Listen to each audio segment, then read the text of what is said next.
விழுப்புரம் அரசு மருத்துவக் கல்லூரி மருத்துவமனையில் ஒரே நாளில் அடுத்தடுத்து 4 குழந்தைகள் பலியான சம்பவம் பரபரப்பை ஏற்படுத்தியுள்ளது.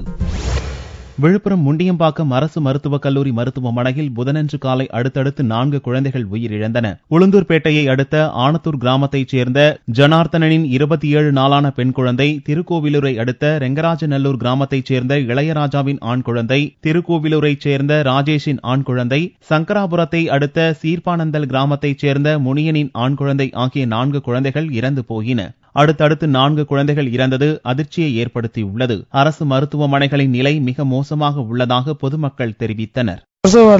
குழந்தை பிறந்து 8 போய் ஐசியூல பச்சை இளம் குழந்தையில வச்சிருக்காங்க. வச்சு அங்கே தீவிர சிகிச்சை பண்றேன்னு சொல்லிட்டு பண்ணிட்டு இருக்காங்க. அதை சரியா ட்ரீட்மெண்ட் பண்றாங்களாம் போறாங்கன்னு தெரிய மாட்டேங்குது.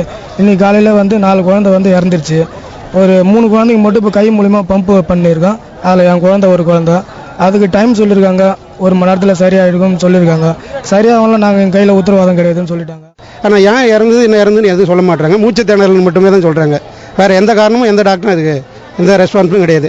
ஆனால் கவர்மெண்ட் ஹாஸ்பிட்டல்னு சொல்லிட்டு தனியார் ஹாஸ்பிட்டலும் மோசமாக இருக்குது நிலைமை. இது எந்த இதுவும் கண்டுக்கிறது கிடையாது. இதுக்கு அங்கே அரசாங்கம் கவர்மெண்ட் ஏதாவது தலையிட்டாலும் இதுக்கு ஏதாவது நல்ல காரணம் கிடைக்கும். எடை குறைவு மற்றும் மூச்சு திணறல் காரணமாக குழந்தைகள் இறந்து போனதாக மருத்துவர்கள் தெரிவித்தனர். இங்கு மேலும் 3 குழந்தைகள் தீவிர சிகிச்சை பிரிவில் அனுமதிக்கப்பட்டுள்ளன. தர்மபுரியில் ஏற்பட்ட பரபரப்பை போல் தற்போது விழுப்புரத்திலும் ஏற்பட்டுள்ளது.